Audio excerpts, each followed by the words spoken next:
So last video में आप देखे कि कैसे यूज क्लास और यूज एग्जिस्टिंग का एक्सेस कर सकते हैं प्रोवाइडर में, और दोनों में डिफरेंस क्या है, राइट। नाउ हम डिस्कस करेंगे कि कैसे आप जो है यूज कर सकते हैं यूज फैक्ट्री, कैसे आप यूज फैक्ट्री यूज कर सकते हैं। तो ये भी बहुत सिंपल है। तो एक सिनारियो क्रिएट करते हैं, राइट। तो फिलहाल के लिए मैं ऊपर वाले ये जो है उसको रिमूव कर देता हूँ, बिकॉज अभी उसकी ज़रूरत नहीं है। और हम यहाँ पे यूज एग्जिस्टिंग के जगह पे हम यहाँ पे यूज करेंगे यूज फैक्ट्री। तो let's write here the use factory and then use factory क्या है दोस्तों? यूज फैक्ट्री कुछ नहीं है, एक मेथड है, ठीक है। यूज फैक्ट्री एक मेथड है। तो मैं एक मेथड हमारे पास ऑलरेडी है, उसको मैं अभी कमेंट आउट कर देता हूँ। तो देख सकते हैं ये फैक्ट्री का जो नेम है, मैं बेसिकली ये फंक्शंस का नेम है, मैं यहाँ पे लिख देता हूँ। नाउ यहाँ पे ऐप सर्विस 3, तो मुझे इसे भी करना पड़ेगा turn on, and then app service 1। So app service 1 मुझे इसके ऊपर करना पड़ेगा, कहीं पर भी कर सकते हैं। जस्ट अब मैं यहाँ पे अभी करके चेक कर रहा हूँ। नाउ अब यहाँ पे क्या किया दोस्तों, अब यहाँ पे नोटिस कीजिएगा यूज फैक्ट्री क्या करता है कि यूज फैक्ट्री एक मेथड रिटर्न करता है, ठीक है। एक मेथड रिटर्न करता है। तो जैसे डिपेंडेंसी इंजेक्शन के थ्रू आप जो है क्लास के ऑब्जेक्ट को तो जो है इंजेक्ट कर ही सकते हैं, उसके अलावा फंक्शंस को भी इंजेक्ट कर सकते हैं, और यूज वैल्यू करके वैल्यू को इंजेक्ट कर सकते हैं, डेटा को इंजेक्ट कर सकते हैं, ठीक है। तो यहाँ पे हम क्या कर रहे हैं कि एक फंक्शंस को इंजेक्ट कर रहे हैं, और ये फंक्शंस कुछ नहीं है, फंक्शंस बेसिकली एक ऑब्जेक्ट रिटर्न कर रहा है बेस्ड ऑन कंडीशन। सपोज 1 = 1, अगर ये हमारा ट्रू हुआ तो ऐप सर्विस 3 रिटर्न करेगा, और अगर सपोज दैट ये अगर ट्रू नहीं हुआ तो दूसरा सर्विस रिटर्न करेगा, वो है ऐप सर्विस 1, कुछ इस प्रकार से, राइट। तो ओके, ये दोनों के बीच का डिफरेंस नज़र नहीं आ रहा है। तो मैं क्या करता हूँ, ये मैं कॉपी पेस्ट करने में ये गड़बड़ा गया, मुझे 1 करना चाहिए यहाँ पे। ओके, तो यहाँ पे नोटिस कर रहे होंगे कि ये कंडीशन सेटिस्फाई नहीं हुआ। तो जो हमारा ऑब्जेक्ट आएगा, ऑब्जेक्ट क्रिएट कैसे करते हैं? न्यू कीवर्ड से। तो यहाँ पे न्यू कीवर्ड से ऑब्जेक्ट क्रिएट किया गया है और उसको हम सेंड कर रहे हैं। तो बेसिकली यहाँ पे क्या कर रहे हैं, यूज फैक्ट्री में एक फंक्शंस कॉल कर रहे हैं, और फंक्शंस का जो वैल्यू रिटर्न होके आ रहा है उसको हम इंजेक्ट कर रहे हैं। वेरी सिंपल, ठीक है।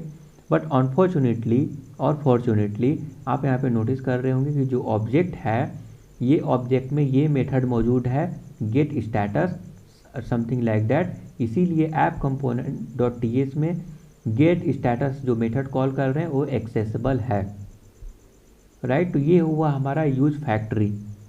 देन इसके अलावा हमारा क्या है, use value. Okay, use value को समझते हैं।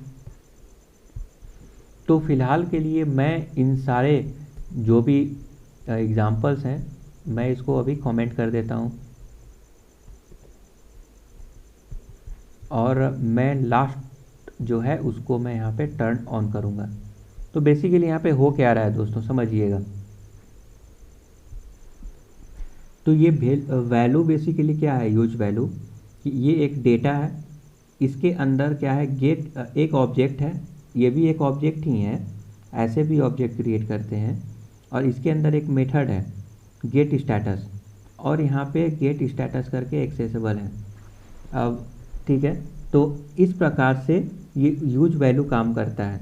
अब यूज वैल्यू में ज़रूरी नहीं है कि गेट स्टेटस यही होना चाहिए, ठीक है, कुछ भी डेटा हो सकता है। तो फॉर एग्जांपल अगर मैं यहाँ पे डालूँ डेटा 2, और यहाँ पे मैं लिखूँ समथिंग लाइक डेट 4 5, तो आई होप कि ये एक्सेसिबल होगा। चलिए देख लेते हैं।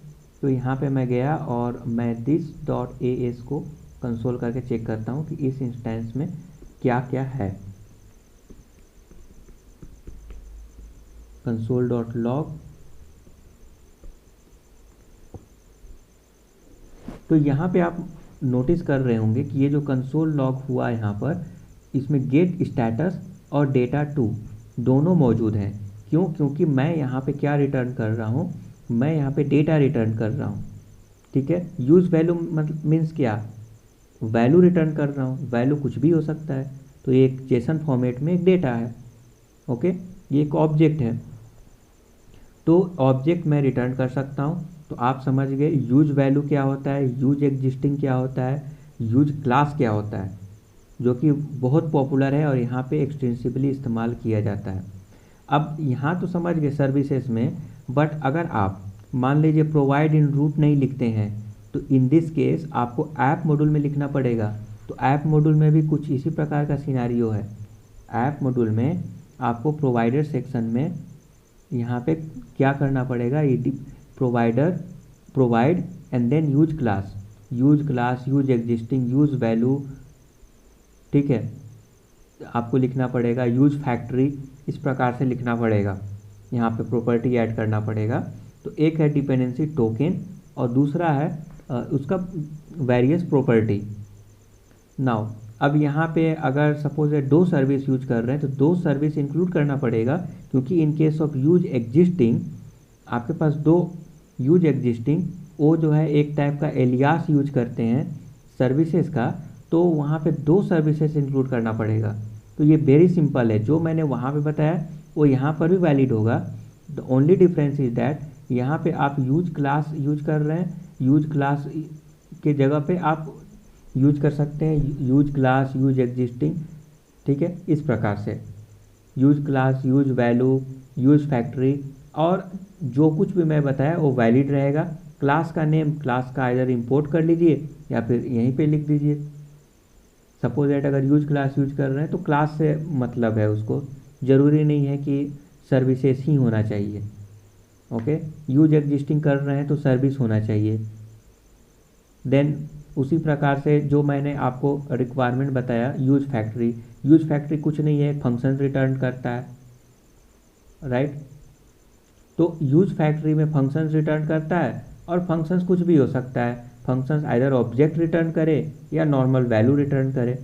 ठीक है, एक किसी क्लास का ऑब्जेक्ट रिटर्न करे या normal like object literal something कुछ डेटा रिटर्न करे, कोई फ़र्क नहीं पड़ता है। आई होप कि आपको समझ में आ गया कि कैसे आप सर्विसेज यूज कर सकते हैं, और ये बहुत इजी है।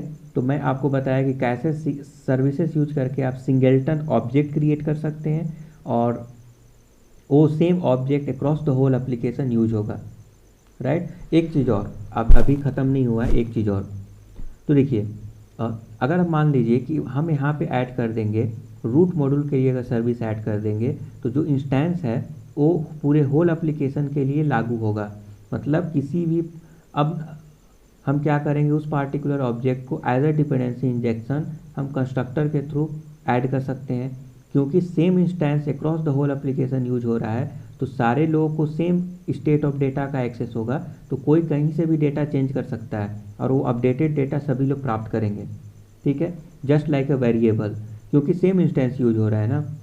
डिफरेंट इंस्टेंस होता तो प्रॉब्लम होता, बट किसी किसी सिनारियो में हमको किसी पार्टिकुलर कंपोनेंट के लिए डिफरेंट इंस्टेंस क्रिएट करना होगा। तो कैसे करेंगे? तो दोस्तों app component dot T S में अगेन यहाँ पे हम लिख सकते हैं प्रोवाइडर। ठीक है, जो हम वहाँ पे app module dot T S में लिखे थे, यहाँ पर भी लिख सकते हैं प्रोवाइडर्स, एंड यहाँ पे उस प्रोवाइडर्स एरे में जो हम सर्विसेज यूज करना चाहते हैं उसका डिटेल यहाँ पे डाल सकते हैं। तो ये भी ऑप्शन है हमारे पास। तो इस केस में क्या होगा कि जो इंस्टेंस है उसका जो स्कोप है वो इसी पार्टिकुलर कंपोनेंट में वर्क करेगा। अगर सर्विसेज के लिए कर रहे हैं तो उसी सपोजेट कंपोनेंट के लिए कर रहे हैं तो उसी पार्टिकुलर कंपोनेंट के लिए यूज हो पाएगा। मतलब कि मान लीजिए कि एक सर्विस बनाए, सर्विस में क्लास है, ठीक है, सर्विस में क्लास है और क्लास में प्रॉपर्टी है, लेट से वैल्यू 1। अब वैल्यू 1 को आपने चेंज कर दिया, वैल्यू 1 के डेटा इनिशियल डेटा 1 था, आपने 2 कर दिया। तो अब जो लोग भी एक्सेस करेंगे उसका डेटा 2 ही मिलेगा, सेम इंस्टेंस से अगर एक्सेस करेंगे तो।